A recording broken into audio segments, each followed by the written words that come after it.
ഈ സുന്ദരിയായിട്ടിരിക്കുന്ന മുട്ടക്കറി ഞാൻ യൂട്യൂബിൽ നോക്കി ട്രൈ ചെയ്തതാണ് കേട്ടോ. പക്ഷേ വലിയ ടേസ്റ്റ് ഒന്നും ഇല്ലായിരുന്നു. അഡ്ജസ്റ്റ് ചെയ്യാം അത്രേ ഉള്ളൂ. രാവിലെ ചപ്പാത്തി ആയിരുന്നു ഉണ്ടാക്കിയിട്ടുണ്ടായിരുന്നത്. അങ്ങനെ മുട്ടക്കറിയൊക്കെ കൂട്ടി അത് കഴിച്ചിട്ട് ഞാനും അസ്വായും ഉമ്മായും ഷിനാജും കൂടെ നേരെ പഞ്ചായത്ത്, വില്ലേജ് അങ്ങനെ 1-2 സ്ഥലത്തൊക്കെ നമ്മുടെ വീട് പണിയുടെ ആവശ്യമായിട്ട് പോകണമായിരുന്നു.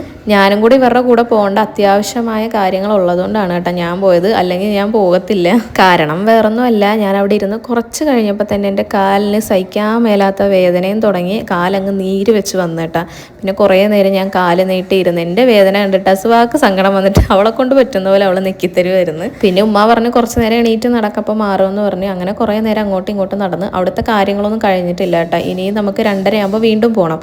അപ്പോൾ ഉച്ചയ്ക്ക് ഫുഡ് കഴിക്കണമല്ലോ. നാത്തൂൻ വീട്ടിലെല്ലാം ഉണ്ടാക്കിയിട്ടുണ്ടായിരുന്നു. പക്ഷേ കൊടക്കാട് നല്ല അടിപൊളി കല്യാണ ബിരിയാണി കിട്ടുമെന്ന് ഷിനാജ് സജസ്റ്റ് ചെയ്തപ്പം എന്നാൽ പിന്നെ എല്ലാവർക്കും കൂടെ അവിടെ പോയി കഴിക്കാമല്ലോ എന്ന് പറഞ്ഞ് അങ്ങനെ അവരെ വീട്ടിൽ പോയി പിക്ക് ചെയ്തിട്ട് നമ്മൾ നേരെ അങ്ങോട്ട് പോയി. ഇത്രയും തിരക്കുള്ളൊരു കടയാണ് ഇതെന്ന് ഒരിക്കലും വിചാരിച്ചില്ല കേട്ടോ. കാരണം ആൾക്കാർ നിൽക്കുന്നുണ്ടല്ലേ സീറ്റ് കിട്ടാനായിട്ട്. ഞങ്ങളാണെങ്കിലും കുറച്ച് നേരം നിന്നിട്ടാണ് ഞങ്ങൾക്ക് സീറ്റ് കിട്ടിയത്.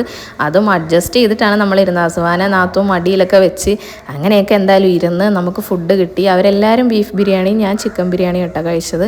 എന്തായാലും ഹൈപ്പിനൊത്ത് സാധനമുണ്ട്. അടിപൊളി ടേസ്റ്റ് ആയിരുന്നു. കറക്റ്റ് ഞങ്ങൾ ഫുഡ് കഴിച്ച് ഇറങ്ങിയപ്പോഴത്തേക്കും പഞ്ചായത്തിൽ നിന്ന് അടുത്ത വിളി വന്ന് ചെല്ലാന്നും പറഞ്ഞ് ശരിയായിട്ടുണ്ടെന്നും പറഞ്ഞ് അങ്ങനെ വീണ്ടും പഞ്ചായത്തിലേക്ക് പോയി. നാത്തൂനെയും പിള്ളേരെയും വീട്ടിൽ കൊണ്ടാക്കിയില്ല കേട്ടോ. കാരണം വീട്ടിൽ കൊണ്ടുപോയി അവരെ ഡ്രോപ്പ് ചെയ്യാനുള്ളൊരു സമയമില്ലായിരുന്നു. അങ്ങനെ എന്തായാലും പഞ്ചായത്തിലെ കാര്യങ്ങളൊക്കെ കഴിഞ്ഞിട്ട് നമ്മൾ തിരിച്ച് വീട്ടിലേക്ക് പോവാണ്. നല്ല മഴയുണ്ടായിരുന്നു കേട്ടോ. എനിക്ക് ഭയങ്കര ഇഷ്ടമാണ് ഈ മഴയുള്ളപ്പോൾ ഇങ്ങനെ കാറിൽ പോകാൻ.